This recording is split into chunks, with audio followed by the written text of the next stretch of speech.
Sumasama sa'yo. Yes, Lord, karapat-dapat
Mga nag-aaral ng panahon ni Jesus, sila yung mga naano sa mga pendulum. Ang pinag-aaralan nila, more on sa Bible. Paano natin ang pag-ibig ng Diyos sa pamamagitan kung paano po natin tinatrato ang ating kapwa na nanampalataya. At napakahalaga po ang isa't isa. Napakahalaga po, Panginoon, sa pagkatunay mo, Lord, ang iyong pag-ibig, Panginoon, ay walang katulad, Panginoon. Ang iyong pag-ibig ay walang hangganan, Panginoon, sa buhay po namin, sa kabila na kami, Panginoon, ay mahina, Panginoon, dumadaan sa mga pagsubok ng buhay. Panginoon, salamat, ang iyong pag-ibig, ang siyang nagpapatatag at nagpapalakas sa amin, Panginoon, upang hindi kami manatili na kami ay bagsak, Panginoon. Salamat sa iyong dakilang pag-ibig sa buhay po namin, Panginoon. Lord God, na nag-i-encourage sa amin sa bawat araw, Panginoon, na mayroong pag-asa, Panginoon, na meron, Panginoon, na Diyos na laging nandyan, Panginoon, na hindi kami kinakalimutan at hindi kami pinapabayaan, Panginoon. Kaya Lord, salamat po, Panginoon. Nawa, ang araw na ito, Panginoon, Lord God, ay simula, Panginoon, upang tingnan namin ang bawat araw ay merong magandang pag-asa sa hinaharap, Panginoon. Sapagkat alam namin na ang aming bukas, ito, ikaw ang may hawak, Panginoon. Kaya Lord, maraming pong salamat sa iyong mga mensahe sa amin, Panginoon. Tulungan mo kami ang banal na Espiritu. Ikaw ang mauna sa buhay po namin, Panginoon. Lord God, mapagtagumpayan po namin ang aming mga sarili, Panginoon, Lord God, kundi patuloy po namin, hayaan mo, Panginoon, ang pagkilos ng iba na Espiritu dito sa aming mga buhay, Panginoon, ay patuloy po namin papayagan, Panginoon, nang sa ganon, Lord, ang iyong ganap na pagbabago ay patuloy po namin mararanasan sa aming mga buhay, Panginoon. Nang sa ganon, maging pagpapala po kami, Panginoon. At Lord, patuloy, Lord, nalangin po namin na sa araw ng linggo, piliin po namin ang maglingkod sa iyo, Panginoon. Sapagkat yan ang kalooban mo sa amin upang kami ay patuloy na maging malakas sa pagharap po namin sa anumang hamon ng buhay, Panginoon. Salamat po, Panginoon, sa umaga nito sa iyong mensahe na gusto po kami, Panginoon, sa pangalan ng Panginoon Jesus. Amen.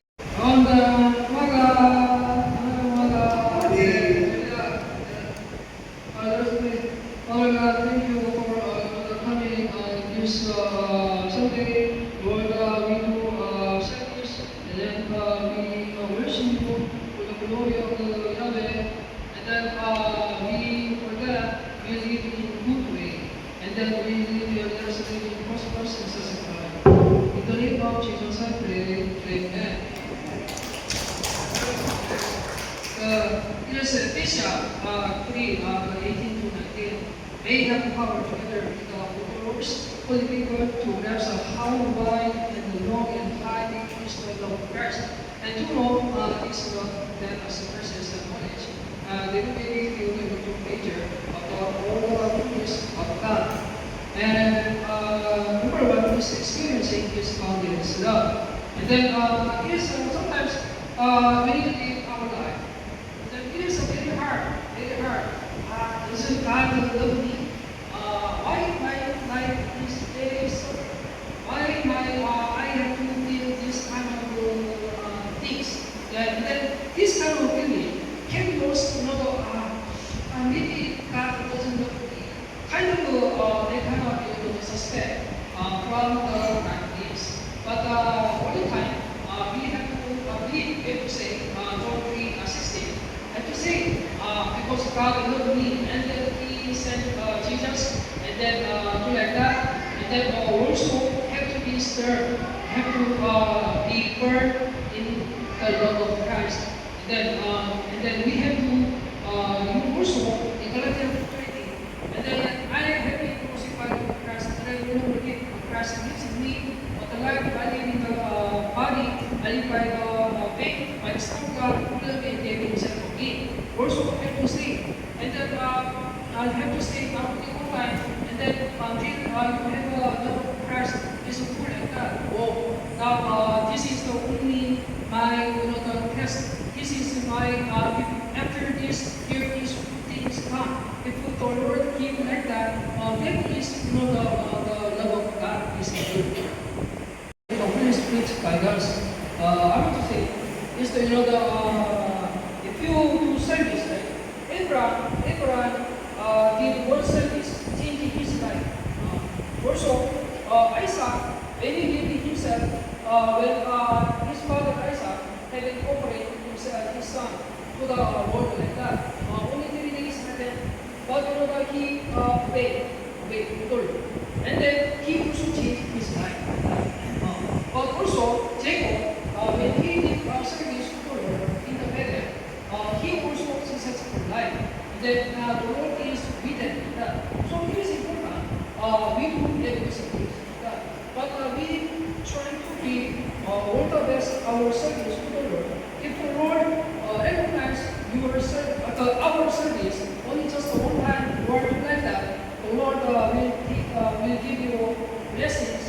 Like in this biblical person. Yung mga biblical person, kagaya ni Abraham. No po? Tinas ng Panginoon yung pananampalataya ni Abraham, no? Sa pamamagitan ng anak niya. No po? Matagal na nalangin si Abraham na magkaroon ng anak. No po? Ang ibinigay niya po si Isaac. No po? Pero yung pamilingin ng Panginoon, no? Sa kanya, no? Ialam niya ang kanyang anak, no po, bilang handog. Sa panahon mo na yun, hindi mo nadalawang isip si Abraham na sumunod sa utos ng Diyos. Diba? Sumunod agad-agad si Abraham. Diba? Mga kapatid, ang isang bagay na sinasabi sa iyo ng Panginoon na hindi mo agad sinusunod, ito po ay kasalanan. Diba? Kapag nagkaroon ng delay, no? Doon sa mga bagay na sinasabi sa iyo ng Panginoon pero hindi mo sinunod, ito po ay kasalanan. Diba? Pero kapatid si Abraham, tinago siya ng Panginoon. Diba? Dahil sa kanyang pananampalataya sa Diyos, diba? Hindi na-delay, no? Yung utos ng Diyos sa kanya. Ginawa niya talaga dahil sa pagsunod niya sa Diyos. At pinatunayan ng Panginoon ang kanyang katapatan. Pinatunayan ni Abraham ang kanyang katapatan sa Diyos. Diba? Dahil po yun sa pagsunod niya sa Panginoon. Diba? At sa banal na Espiritu ng Diyos. Diba? Ganon din po kay Jacob. Diba? Si Jacob po ay isang tao na mapanlamang. Diba? Sino po ang kalamangan? Si Esau. Diba? At kung makikita mo yung buhay ni Jacob, diba? Ay mapanlamang, pero binago po siya ng Diyos. Diba? Binago ng Panginoon ang pagkatao ni Jacob. Diba? Dahil surrender siya sa banal na Espiritu. Diba? Mga kapatid, ganun din po yung pagsiserve natin sa Panginoon sa pamamagitan ng patuloy na paglilingkod natin sa Diyos, mabaguhin ng Panginoon. Habang tayo ay naglilingkod sa Diyos, kanyang baguhin ng Panginoon tayo, hindi. Community with the verse. You see, America, right? United States. United States can make another million, 3 million people is living there. Why there's another the country is growing because of discipline, because of the law like that. So that is why they have prosperity life with like that because of the law. What I want to say, if we pray to the Lord with the Holy Spirit, and then the person and the church have to work in properly like that, to be unity, and then go properly like that. And then like in church system, is to be good in community. But we don't know if the one who disturbs the service and then ministry, this term is it's Satan like that. And then I want to just say, don't just understand. I want to just understand if the person doesn't like the ministry of a system, they can the person can go out and do another ministry like that. That is it's good for them and good for the one and the good for me like that. And then I understand because sometimes I do use cell phone and then just writing the sermon, the lecture like that. But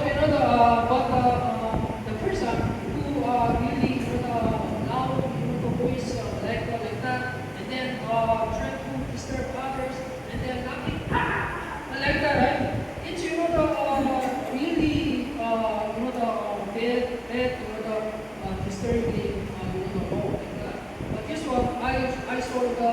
Filipino pork like that. Also, this one is criminal sin like that. And then if there is cooking, and then they don't say something, just go outside and then help silent voice like that. But not outdoors and like that. And then trying to distance it's not good. It is important. Not only one person who need to good is good the family. That the one is really go to the church, but the family of the one, and then there is the making the starting the ministry, and then to like come out and then doesn't come for anything, just moving and then like that have to come out or you have to be careful like that, have to say, and then but it is nice have to say something in the house like that. But there's no even good. The person is good, but the family, one of the family, the making, and then trying to hold the good person to come down like that. The father or mother or say something to control the person like that. Sometimes it needs say something, say they to punish, and then to let them to properly. So that the family, like also the church, have to have more problem this way like that to the Lord. Because our church is not for one person like that. We are doing for the Lord like that. So we have to respect each other. Especially our church. I'm not asking how much of money like that. Not if you do like that, it's okay like that. But where it is important don't harm the ministry and the service is important. But also because we give many things, this be good like that. It is like many good things like that. But I know they are good, but not this you just make a line like that and then help each other is for you, for our church. Yes, it is good. It is good. Senior pastor, ask something like that. I say it is for our church and understand each other that this is in good way we are saying that. So then the church payment come from the senior pastor. So if you just respect the program, then senior pastor will be able to benefit the one who really prepare for the leaders and then the people and then like that. And then in the workplace, and then I have also a big guy and then for those people, the one who will really go with the following that last. For coming and then we are from the abundance love, then we have to prefer believe our love of God, and then we have to surrender our service to worship you through the prosperous and successful life, and we put living in the community, the people within the system of the church, and then we also keep promise. And then each other also have a benefit. And then the Lord this will be good to our church and we get the glory to the time. In the name of Jesus, I pray. Amen. Everyone in this service, Jesus says, inside the wall, everyone in this service, Jesus says, the body is holy, everyone in this service, Jesus says, the soul is holy, everyone in this service, Jesus says, the spirit is holy, everyone in this service.